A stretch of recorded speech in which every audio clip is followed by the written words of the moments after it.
2 killed in Lagos group rivalry battle. APC National Chairman's tussle with Edo Party stalwarts descends into the abyss. On the international scene, Pakistan's former president Pervez Musharraf sentenced to death for treason. And in sport, FIFA sues former President Blatter, Vice President Platini over $2 million illegal payment. This is ANN News. I am Olajumoke Olatunji. The All Progressives Congress chairmanship crisis seems to have deepened as the Edo State wing of the party has demanded that National Chairman Adams Oshiomhole resign or refrain from all party functions. State Party Chairman Anselm Ojezua says Oshiomhole lacks legitimacy, temperament, and moral authority to lead the party.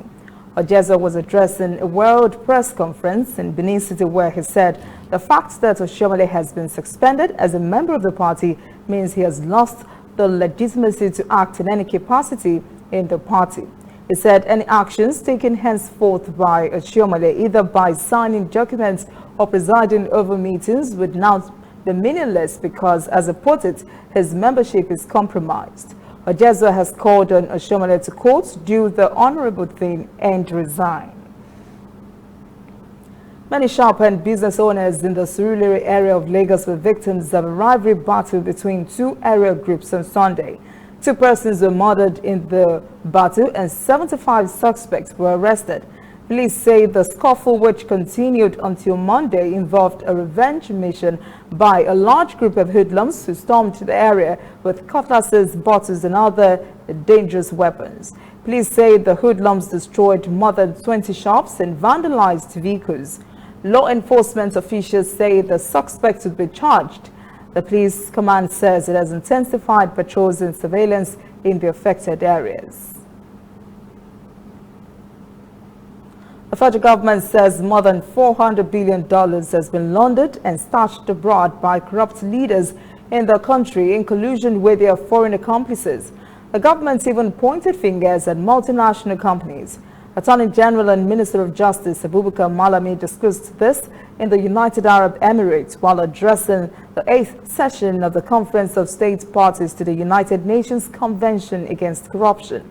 Malami, who headed the Nigerian delegation to the conference that began on Monday, said the incidence of illicit financial flows goes through the financial systems annually, especially from developing to developed economies. He said most of the illicit flows are proceeds of crime that undermine local currencies. Malami said the federal government has taken measures to address the problem to ensure the country's financial institutions are not used as tunnels for such illicit transactions. President Muhammadu Buhari turns 77 years old today, and many well-wishers have bombarded him with messages and prayers. One message of note is from his wife, Aisha Buhari, in which she said in a tweet, "Happy birthday to my incorruptible GMD." Many in the press have seized on that expression, GMD, to say she has used the title of general to address her husband. She also prayed for good health, God's protection, and guidance for the president. She concluded the tweet by writing, "Long live GMB." The Punch newspaper wrote in a column last week it would change the president's title to general, referring to the president's 1980s military rank. The Punch wrote that he was taking the step because of what he called the president's insufferable contempt for the rule of law, citing DSS non-compliance with court orders in the Omoyele Sowore case, its invasion of the courtroom where Showore's hearing was underway, and the trial of Shiite leader Ibrahim El-Zakzaky. Meanwhile, a human rights lawyer, Kami Ajibola, has written to the United Nations, African Union, and ECOWAS, alerting them to what he calls, quote, persistent disobedience to court orders by President Muhammadu Buhari's government. Ajibola, who is former chairman of the Nigerian Bar Association, Ilesha Osun State Branch, has urged the United Nations to pressure Buhari to obey court orders and allow full operation of the rule of law. Part of the letter that was sent to the UN headquarters in New York and copied to the African Union and ECOWAS says that since President Buhari came to power, He has, quote, treated the rule of law and orders of competent courts with unprecedented despisement and disdain, end quote. Ebola further said in the letter, President Buhari has disobeyed more than 40 court orders within the Nigerian and ECOWAS jurisdictions in the 5 years he has been in power. He cited cases involving Dasuki, Helzakzaki, Showore, Shagari, and Labinjo as some of the situations in which the Buhari administration has shunned court orders that granted bail to the detainees. From royalty to the gallows, this is a sad story of a Lagos prince who has been sentenced to death for murder. The Lagos High Court has promised the death penalty on Prince Adewale Oyekon and an accomplice on Monday for killing a 62-year-old businesswoman, Sikirat Ekun. Adewale Oyekon, son of the late Oba of Lagos, Adeyinka Oyekon, who died in 2003, was convicted of paying 6,000 naira to a 27-year-old domestic staff for Ekun's murder. They have both been in custody for 7 years. The court heard that Oyeko and his accomplice strangled Ekun to death and dumped her body in a deep well in her home in Omole Phase 1. The judge held that the circumstantial evidence was strong and cogent and that the defendant's action in murdering the deceased was intentional and premeditated. Oyeko and his accomplice will die by hanging.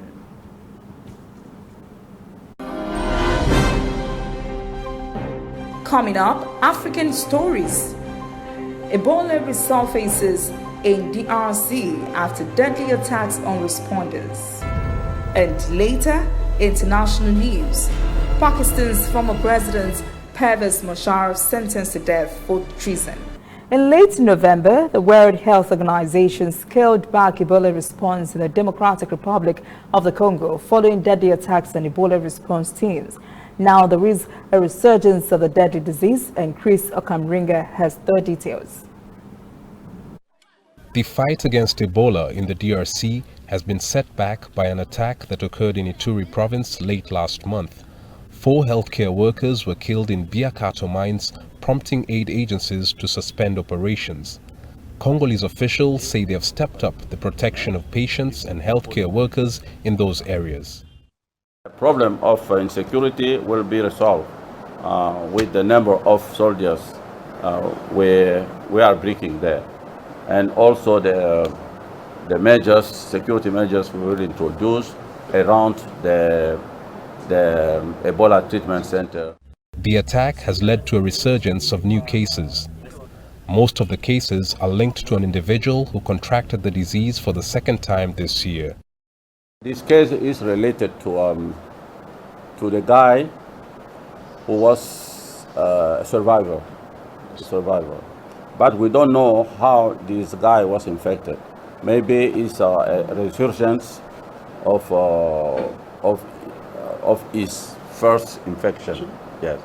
So when he was healthy, he started to work with the Ebola patients, because at that time we thought that he was immunized, but after 2 or 3 months he was infected. Experts are investigating the circumstances around the Ebola survivors' case. The new infections have reversed a decline in the number of cases recorded over the past 3 months. Congolese and international health experts had hopes of containing the Ebola outbreak by the end of this year, but the attack on a treatment center in Ituri province has led to an increase in new cases. President Tshisekedi has said he will do everything possible to end the attacks. The people of North Kivu and Ituri provinces are only waiting for that promise to be made a reality. Electricity supply in South Africa is now a source of pain to residents and business owners alike. The unreliability of the service is costing small business people losses in sales and service. Eskom, the nation's electricity supplier, has no immediate answer to the constant load shedding that has become a fixture. This is Freedom Park, a suburb south of Johannesburg. The area is often without electricity. For residents here, the term load shedding is a regular occurrence. Tuzamile Busakwe is a small business owner struggling to continue with his business. Busakwe needs to keep meat refrigerated. It is very frustrating in such a way that now we are losing a business, especially us as small business people. Our stock are getting quickly spoiled. I don't know what to say about ESCOM because a lot of things are happening here. It is frustrating us, all of us. Busakwe says the power cuts are also damaging appliances. When the electricity is restored, it often causes a power surge, which can blow the socket. He says the people are growing impatient. We do speak to our councillors, but it seems as if we don't get the response, you understand? Because we are having a community meeting, but still the same. So we don't know where to go. We don't know where to run to, because of the situation, because it's been too long, this thing happening, especially in our area, which is Freedom Park. Patients will rely on oxygen to breathe are often sent to local clinics for short stays until the power returns. Sanazo Lungwana, who also lives in the area, says load shedding has left her in a financial predicament. As a resident of Freedom Park, we are struggling a lot, because most of people are not working here. We run our own business, which are depending on power. Without power, we got nothing. We are losing a lot of things. In my case, I'm a freelancer graphic designer. I'm working with the computer almost every day. For me to communicate with my clients, I have to use the phone, the Wi-Fi, the internet, whereby when we don't have power here, we are running out of Wi-Fi connections and we are losing customers. We're not meeting up the deadlines. It's a lonely road for many of these residents. Like other South Africans, they're tired and frustrated by what they call lies and excuses. ESCOM has been in trouble for many years and there seems to be no end in sight to the damage it's causing to the people and the economy. Cairo, the Egyptian capital, is a city of nearly 20 million inhabitants. The figure is expected to grow to 40 million by 2050. The Egyptian government decided to build a new administrative capital in the desert, 50 kilometers east of Cairo, to alleviate the population pressure. As Adil El Mariki reports, the new city will soon fill up with life. About 100 kilometers away from Alexandria, a new Egyptian city is under construction on the Mediterranean Sea. With exclusive construction licenses for high-rises in the entire north coast, New Al Alamein has already become a construction icon. Work here continues 24/7. Construction speed is quite phenomenal. The rate of our progress has exceeded the expectations. We are trying to boost touristic activities here in this city. We are definitely in competition with many Mediterranean cities. We are also trying to decrease the population density in Alexandria. The first stage is planned to accommodate 1 million citizens. When fully finished, New Al Alamein should be home for some 3 million residents. The Egyptian government says it's allocating some $60 billion for this mega city. It has already awarded construction contracts exceeding $14 billion. The city should be filled with life soon. The first phase's deadline is June next year. We are trying to make it a winter attraction like any other city. It's why we have already opened the Arab Academy for Naval Sciences, which now has 3 operating schools and it will grow to 12. Then an international university will provide 14 different majors. We will have many students. Soon the industrial areas will operate. That will make it a year-round city. A total of 24 skyscrapers are under construction, including a 6-towers roof-connected hotel with an infinity pool on top. The city is designed to appeal to all tastes. While it's expected to attract a great deal of investments, officials say they're being picky in selecting investors. To make this a world-class city, we are very selective when it comes to investors. We look at the portfolios and see if they are up to the standard we want for New Al Alamein.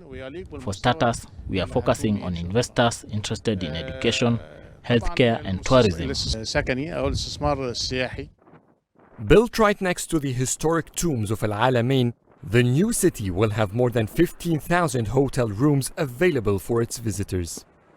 Egypt is hoping that El Alamein's location as the site for one of the main battles in Africa during World War II would help it attract more foreigners to this part of Egypt. It's already known to Egyptians for its golden sandy beaches. When we return, international news. Pakistan's former president, Pervez Musharraf, sentenced to death for treason. And later, sport. FIFA sues former president Blatter, Vice President Platini over $2 million illegal payments. Pakistan's former president, Pervez Musharraf, has been sentenced to death for high treason. A three-member special court in Islamabad convicted Musharraf on Tuesday for violating the constitution by unlawfully declaring emergency rule while he was in power 6 years ago. The 76-year-old former leader, who has lived in self-imposed exile in Dubai for the past 3 years, has the option to appeal the verdict. Musharraf seized power in a military coup in 1999 and ruled Pakistan as president until 2008. Musharraf was indicted in 2014 on 5 charges, including 3 counts of subverting, suspending, and changing the country's constitution, firing Pakistan's Chief Justice, and imposing emergency rule. It's the first time in Pakistan's history that an army chief has been tried and found guilty of treason. Under Pakistan's constitution, high treason is a crime that carries the death penalty or life imprisonment. British Prime Minister Boris Johnson says he will legislate to prevent an extension of the Brexit process beyond 2020.